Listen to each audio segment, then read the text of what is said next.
Welcome, welcome, welcome. Come on in to the end table. We are so glad to have you. We have my friend, my brother, Coach Donna Ray Johnson here, and it's going to be an exciting time. I want to give y'all a minute to invite and share, get everybody in the room so we can have a flan plastic time, like Michael Kelly used to say, flan plastic. So we can have a flan plastic time. We are on a special night. We're on Friday night. Come on, so let the people know that the end table is here. Invite and share and let them know we're here. We got the coach in the building. We're talking manhood. It is Men's Summer Appreciation. And we talking manhood. So y'all invite and share. I'm about to go ahead and invite and share and get y'all in the building. We pinning comments all night. We pinning comments in the comment section. Let the coach know that you're in the building and you're supporting him. We want to see your comments. We want to see your love. We want your commentary. We talking about manhood now. So we want y'all to be in the comment section. Let me go ahead and invite and share. How you doing? I'm good. I'm good. How you doing? I'm doing good, Coach. I'm doing good. You are here live at the end table. Check you out. Coach is at the end table. It's easy buckets. It's easy buckets. Easy buckets. Let's invite and share, guys, and let them know that we are here. I'm excited about it. Coach, thank you so much for coming to the end table. Thank you for having me. Oh, man, we are excited to have you here as we are talking about manhood. It's a topic that I wanted to bring to the table for many reasons, because we don't get to shine a light on the life that our men actually have to live. We tell them how they're supposed to live. Right. We give them what we need from them. Look, I need you to do A, B, C. I need you to cut the grass. I need you to watch the children. I need you to take care of me. I need you to go to work. Right. I need you to come back home. Right. I need you to enjoy everything that I'm doing and be quiet about it. Right. And so we don't ever get a chance to actually talk to the man and get the man behind the plan. So that's what I wanted to do. Zach say we here. Zach say we here. We here. You ready to enjoy you? Hey, Zach, thank you for supporting the end table and all you do. My mom, say hello, Coach D. Oh, hello, Mama. How you doing, Mom? Thank you for all you do. I made a post for my mom today thanking her for all that she does. She is my biggest supporter. She's always behind the scenes, taking care of me and loving on me. And I thank you so much, Mom. Zach, congratulations on the return of the blackout. We're proud of you. We're supporting you. We're supporting you and the movement. We're supporting everybody who's backing it. And way to go. Way to go. Way to go. We're going to go ahead and dive right on in as we've invited and shared and let everybody know that we're at the end table. Keep inviting and sharing until we can fill up this room. But Coach, let's go ahead and dive in. How are you? I'm good. That's good. That's good. Let the people know who you are, where you're from, for those of you who don't know Coach Donna Ray Johnson. Born and raised in Plaquemine, Louisiana. Been there all my life. Yes. Had some stints in other places by going off to college, but I'm back. Coaching basketball at Plaquemine High. It's about to be year number 16. In the school system, but year number 10 as the head coach, and I'm Congratulations. Thank you. We appreciate you too, D. We appreciate what you're doing, and we're appreciating the love that you have for our boys and being in the school system, because positive representation in our school system is very important. So the conversation is manhood, okay? What was your first taste of manhood? When did you feel like, okay, I'm not a boy no more, I'm a man? Well, at 17, I went off to college in August of 2022. Mm-hmm. I fly out of Baton Rouge to Charlotte, North Carolina. But before I leave, that's when it kind of hit me. I go into the bathroom in the airport and I cry. Like my next time going home is going to be December. Mm-hmm. And I never been away from home that long. But once I got there, I raised the window up once I got in my room, and I looked outside and I said, wow, man, I'm 10 hours away from home. Wow, right. But I knew I couldn't go back. So the experience that I had when I got there, I prayed that one night, that first time when I got there, mm-hmm. And when I got up, it was an instant change. I felt something totally different, and I never got homesick after that. Wow, an instant It change. was instant. It was immediate.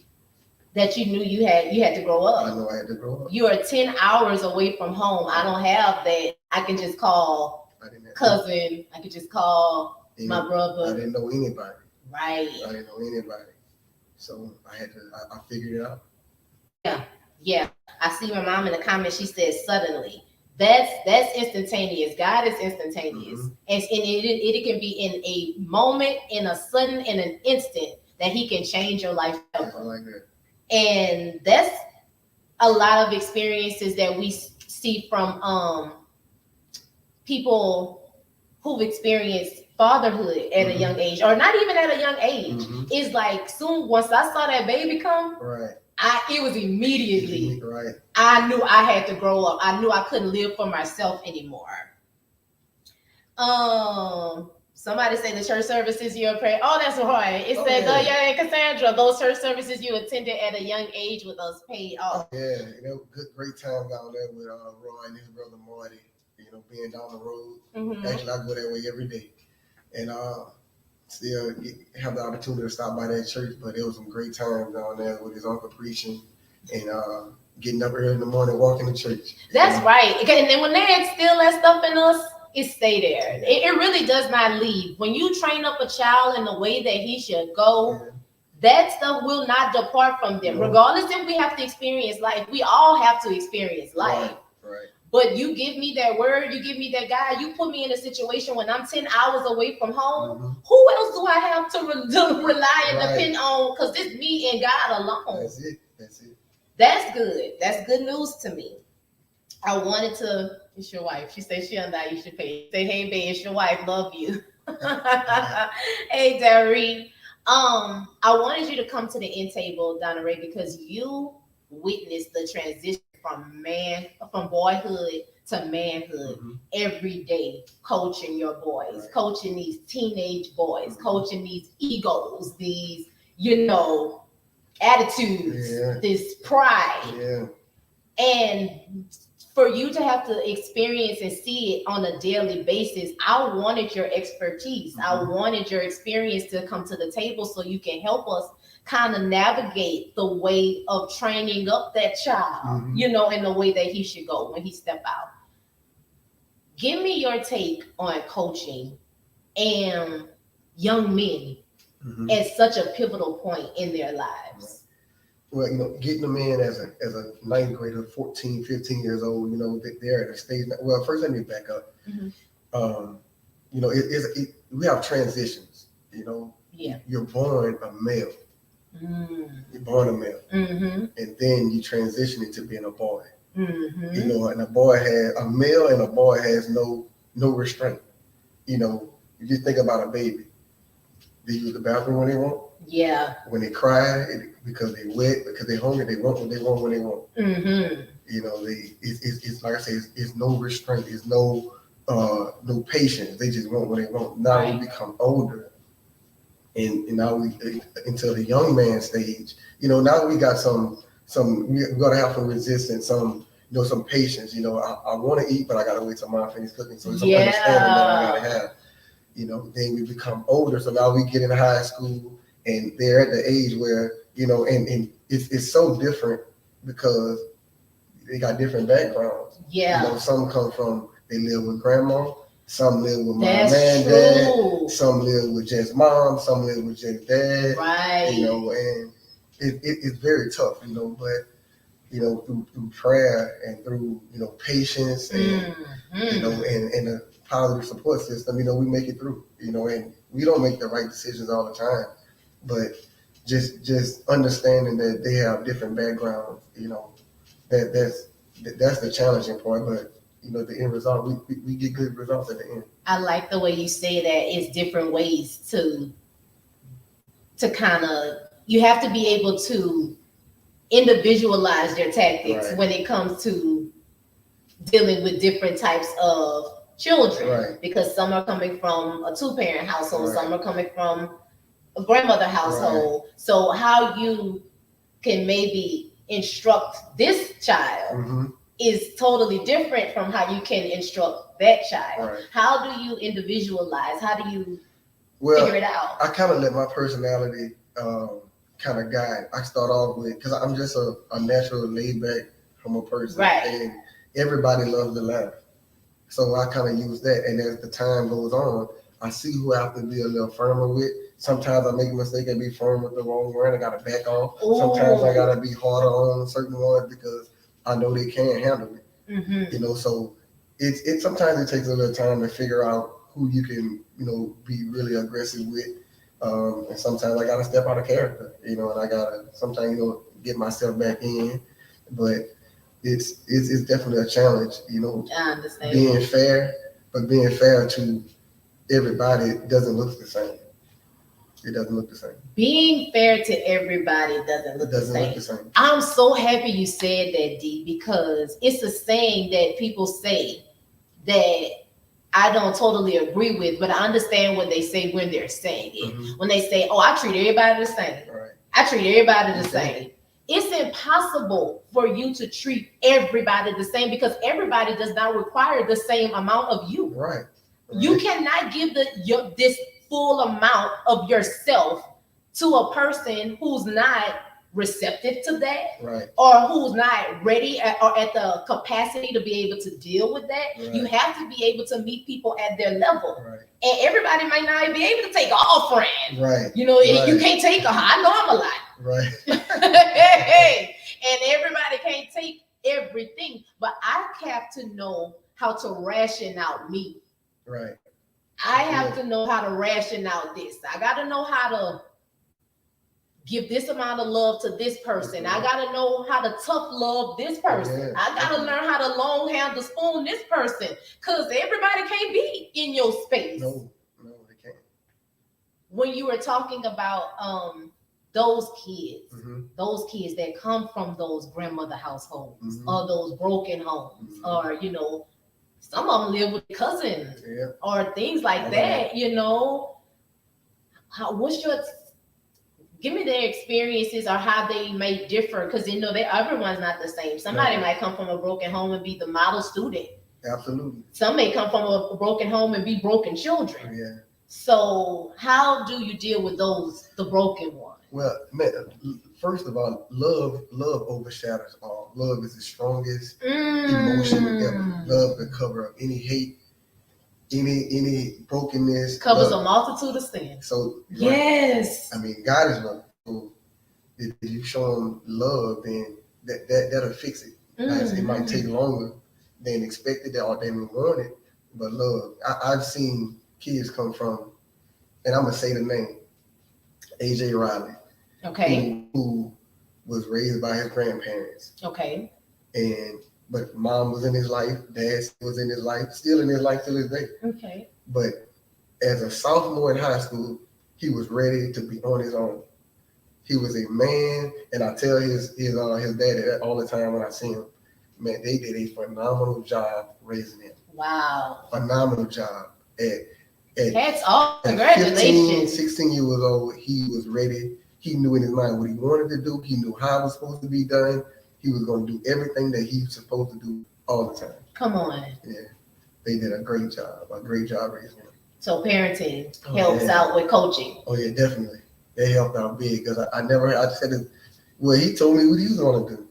Yeah. He understood the assignment from day one, and he just took the torch and rolled with it.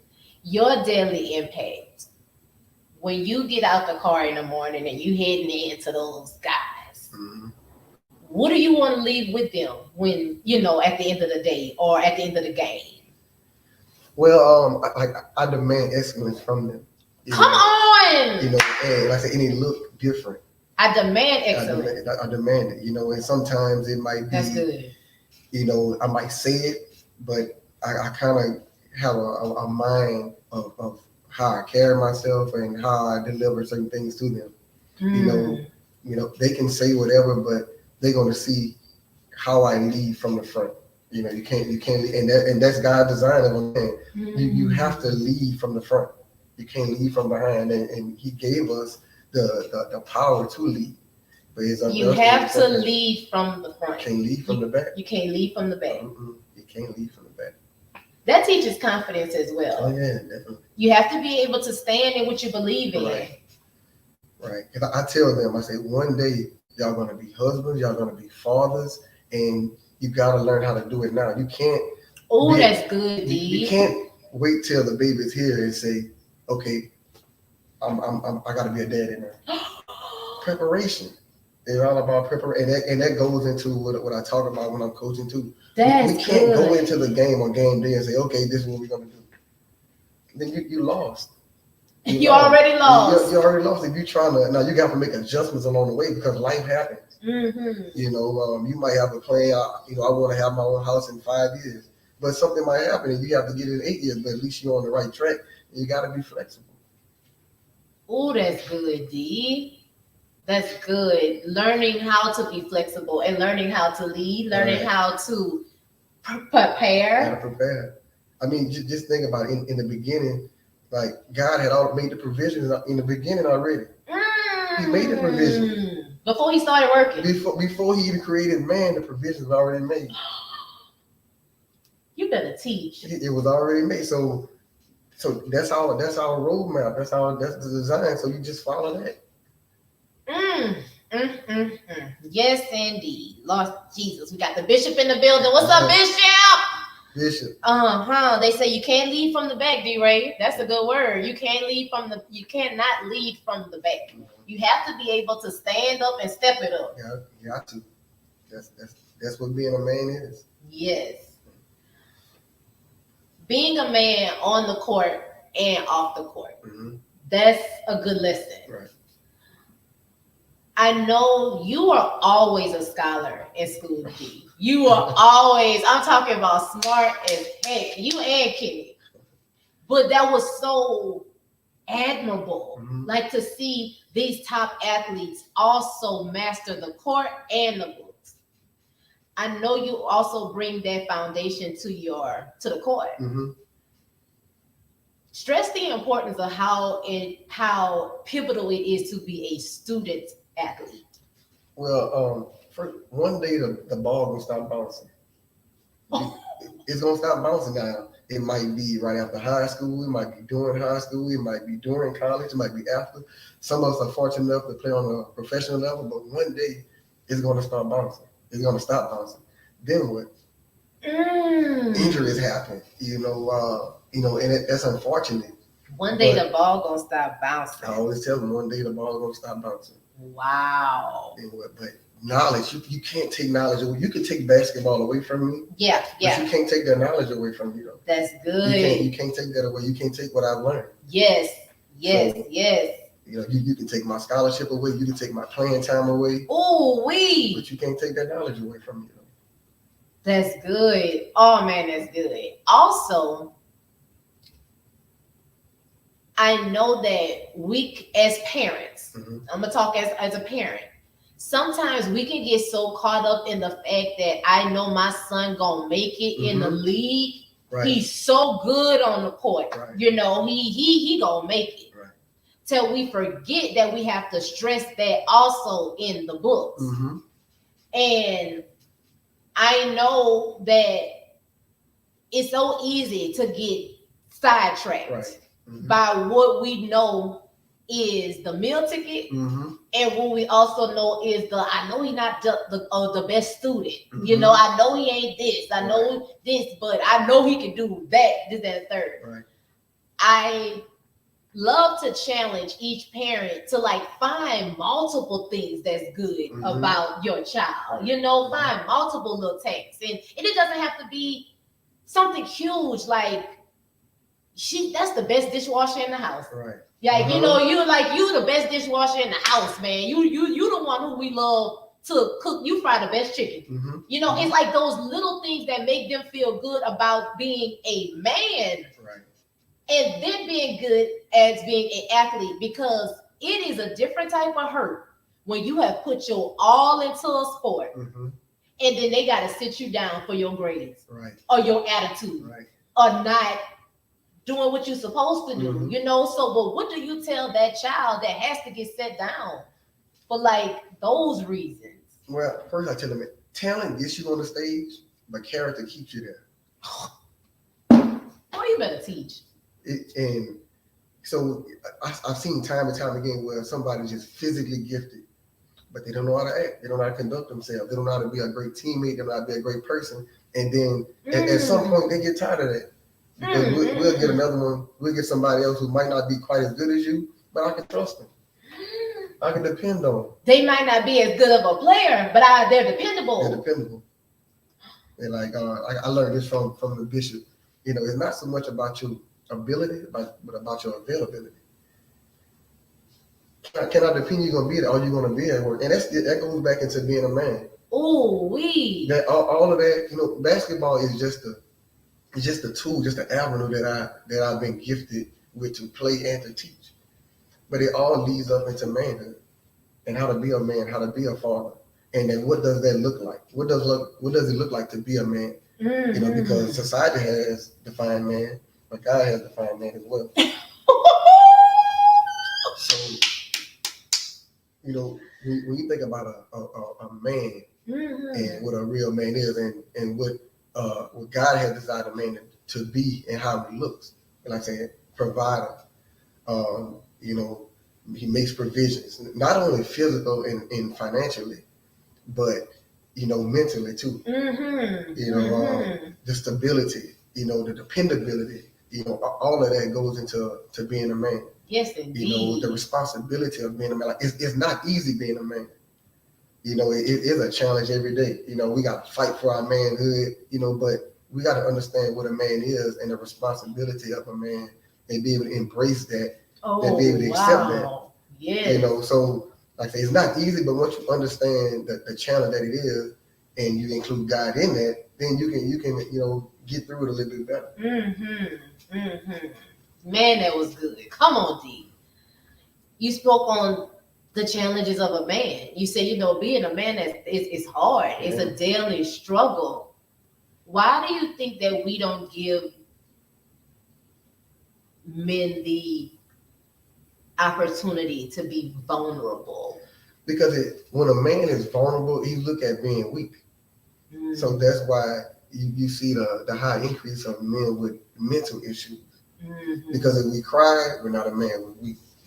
You know, if you're humble, then that's a sign of weakness. You know, but that's how society has torn man down and how they define man. You know, we gotta be macho. You know, we gotta be hard.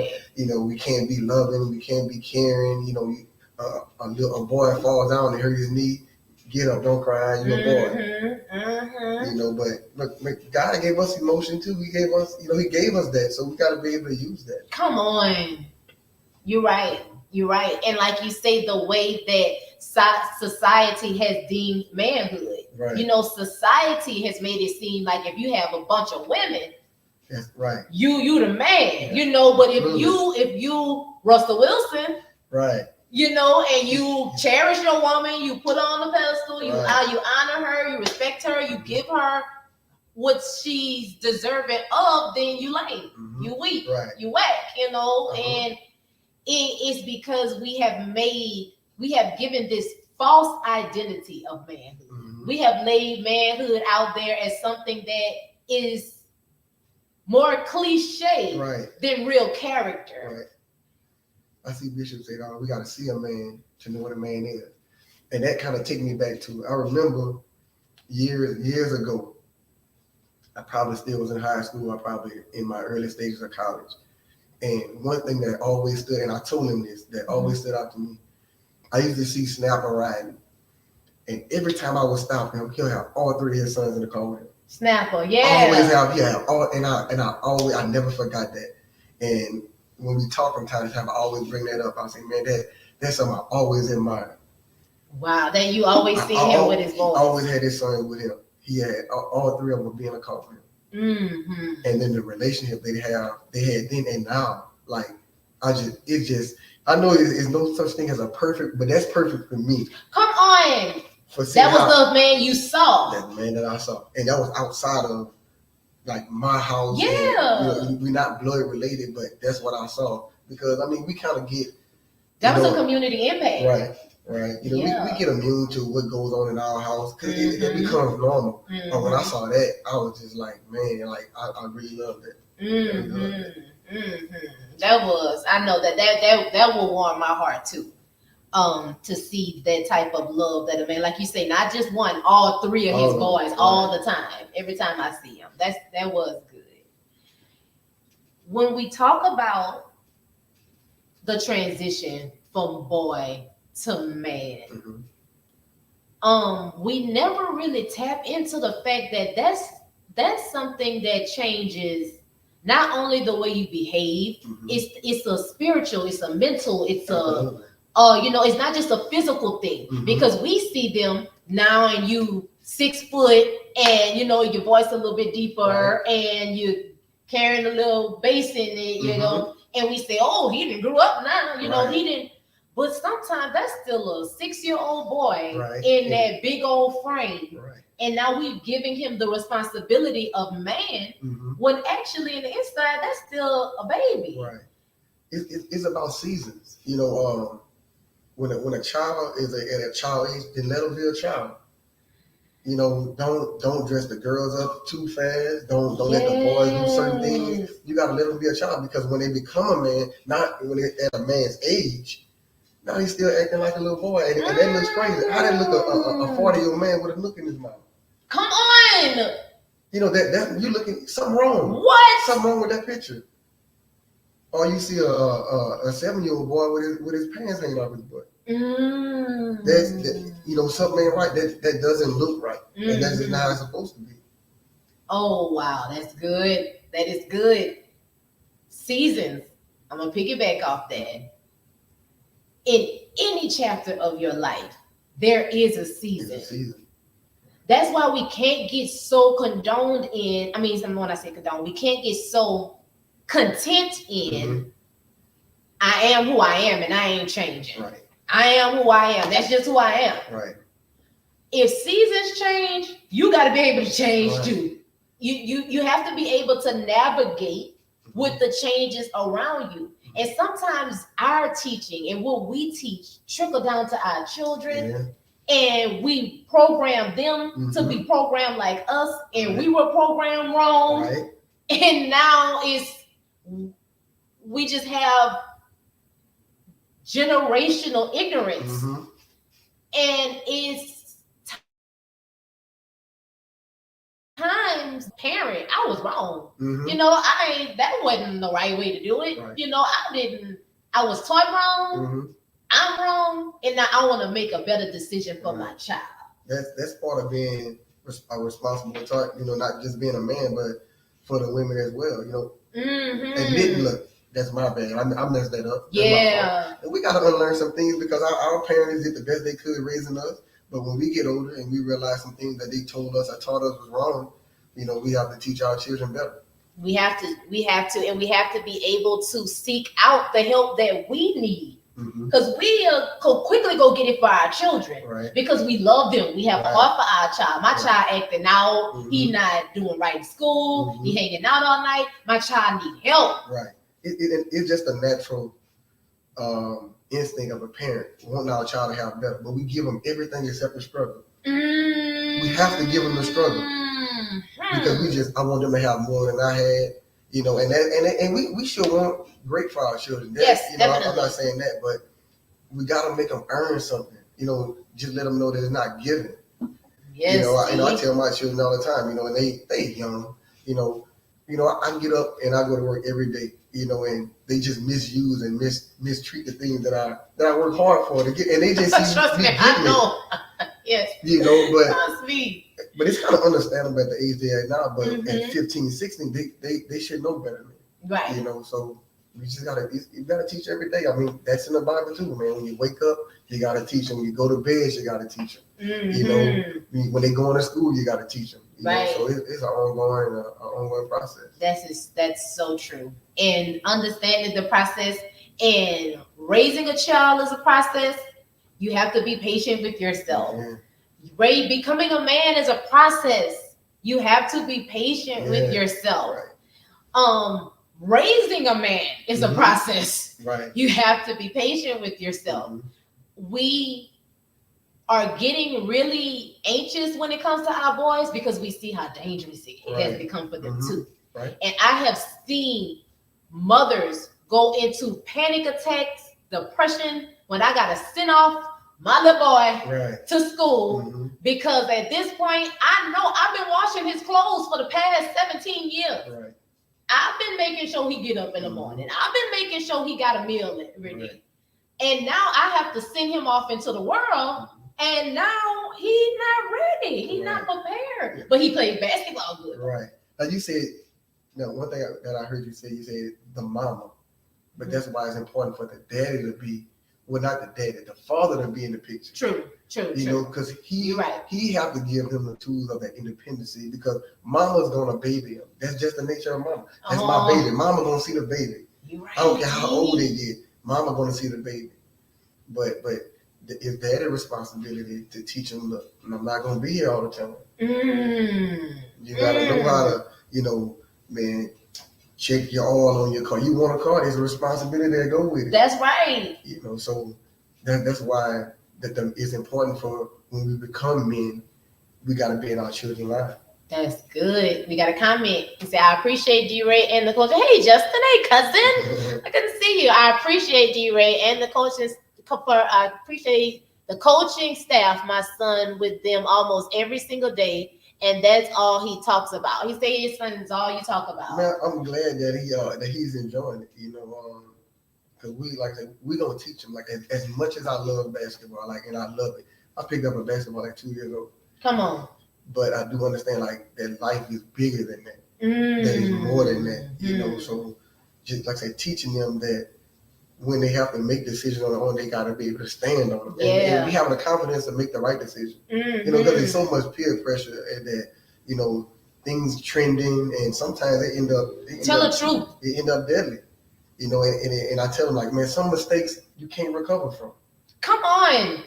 Sometimes you just don't get a second chance. And sometimes you do get a second chance, but you're fighting uphill, and it's so much harder than what it have to be. Trust, yes, indeed. That is so true. We make it hard on ourselves. And a mistake, we can bounce back from a mistake, but now I'm set back. Right. Now I'm set back. Now I'm playing catch up, trying to make it up, but it can be done.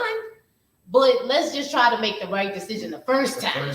Right. So we don't have to keep playing catch up. Because when you playing catch up, you feeling totally out of place. Right. I don't feel like I'm in my right. Exhausting so much energy that I shouldn't have to. Right.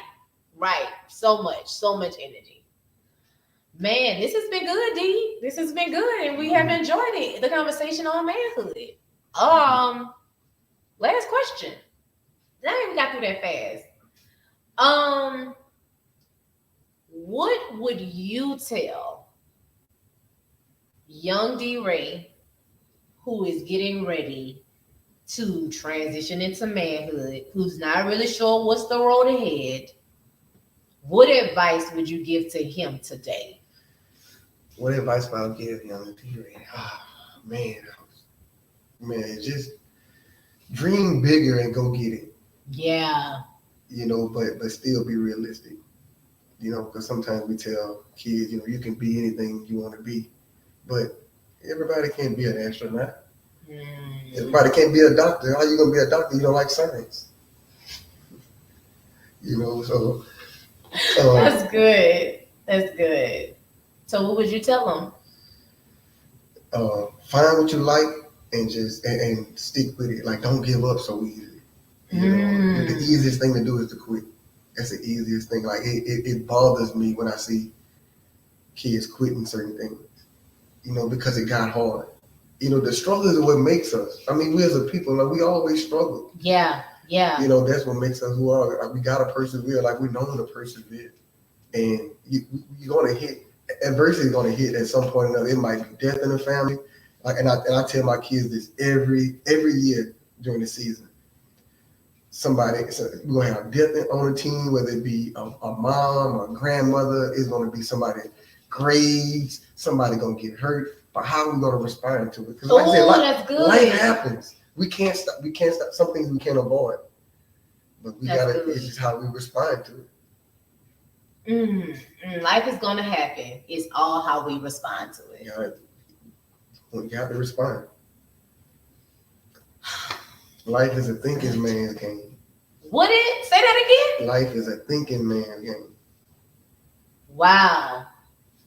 I gotta be able to outthink you. You gotta think. Gotta always be thinking. You gotta always be thinking. What's next? What's next? What I have to do next? Man, it's been good. It has been good. Thank you so much, D-Ray, for coming sit down at the end table. Man, if y'all have any questions, any comments, y'all clap it up for D-Ray. Let him know how he blessed y'all. My mama say, man, you were speaking well tonight. Life is a thinking man's game. You got that right. Man, y'all clap it up for D-Ray in the comment section. Yes, we appreciate you, and we thank you for a job well done. Thank you. You are doing an amazing job, and we are so proud of you. Thank you for sticking with us. You said 10 years, head coach, 16 years? Yeah, 16 years. Well, I'm about to start year number 10 and year number 16. Come on. Yeah, go by fast. Yeah, it go by fast, but even more so, you stuck around. You could have been anywhere. You really could, D. You could be anywhere. Man, it's crazy how I got even in the education field, because I had no interest in teaching. None at all. I came home from school, and my second mom, great lady, Miss Sherry Pierce. You know, I can't say enough great things about her. She was working at the op center. Okay. And Mr. Charlie Handy was the principal over there. So I came, I stopped by, saying hello, and he said, "Hey man, you want to teach?" I said, "Oh no, man, I'm just visiting. I got no interest in teaching." He said, "Man, you might like it." I said, I can't do it. I said, "I'm not certified." He said, "Oh, we can worry about that later." Come on. 3 years later, I was certified. Come on. Teaching, yeah. He said, "Just try it out," and I tried it out and got certified and. And been blessing us ever since. Yes, the blessing that trickles down and has trickled down into our community. And now here you are 16 years later. Still blessing us.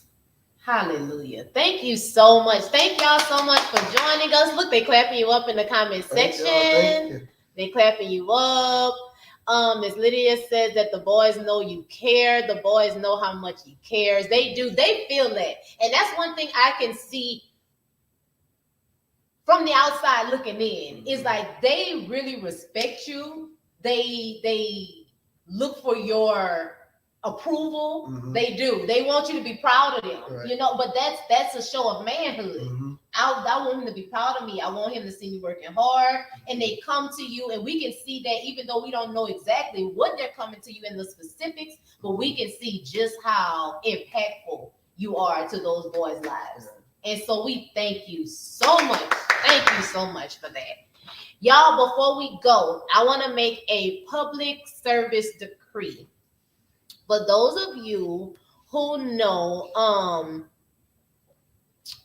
Mr. and Mrs. David and Vanessa Seal, great people in our community. They lived on True Hope, and they have been awesome people, but they lost everything in a house fire. They don't have any resources to be able to really make it through the day. And community is all we have.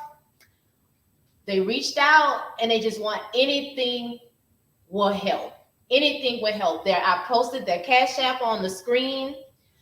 Miss Vanessa, she lost her 2 sons. Then the house fire. She's been in and out of the hospital. She's been going through it. And to reach out to the end table and to just say, I'm down and out, and we just need help. As community, that's what we're all about. So if you can bless them with anything, and it doesn't have to be monetary, because they lost it all. Socks, underwear, clothes. She's even raising her 2 grandchildren, who also lost everything. It's a boy and a girl. I'm still waiting to get those sizes to see what size they're in, and exactly what all is needed. But if you can help them, and if you can donate anything, I posted their Cash App on the screen. And so you can just send something to them and bless them and let them know that they were on your mind and you just wanted to help. And so I made that promise that I will use my platform to be able to help anybody who's in need, and anybody who would need help, and anybody who is sincere about what they do. And David and Vanessa are very, very sincere people. We love them. Every time you see them, you're gonna get the same warm welcome. And so I just wanted to be able to bless that family however we can. So the Cash App is on the screen. Show your love, y'all. Let them feel it. Once again, it has been an awesome time at the End Table. Y'all go and follow and like the End Table, invite and share, let everybody know that we are here. Next week, we're going to have a very, very special show. And every Plaquemine-nite that has moved to West Baton Rouge and live in West Baton Rouge need to be on that show. We have Mr. Zach Simmers coming on the show next week, and he is running for West Baton Rouge Sheriff. He wants you all to get a chance to know him, know what he's all about. And we're talking manhood, boyhood. It's the same thing. It's the same thing, same topic. We ain't changing it up, same topic. And I want you all to be able to get a chance to meet him. And because the thing about it, a lot of us have moved to West Baton Rouge, but we don't really know nobody. We don't know the candidates who run, right, or these people. We know Plaquemine, but now that we're now in West Baton Rouge, we don't really know who to vote for. Right. So yeah, but guess what? That's why you got the End Table, so we can find out who these folks are. So tune in next week so y'all can find out all about Zach. He's down to earth. He's gonna be here to talk to us and let us know what he's all about. So we'll see y'all next week at the End Table. Y'all message D-Ray. Let him know how good he did, how proud we are of him, how much a great person he is. Y'all let him know. Look, Zach in the comment, he said, not just send money, clothes, etc. That's right. Whatever you can send to help them, it would be greatly appreciated. And they are very humble and sweet souls. They will accept that with open arms and love on you at the same time. So we thank y'all so much for joining us. Could be back here next week. D-Ray, thank you so much, bro. Thank you. I appreciate you and I love you. Until next time, guys. Bye.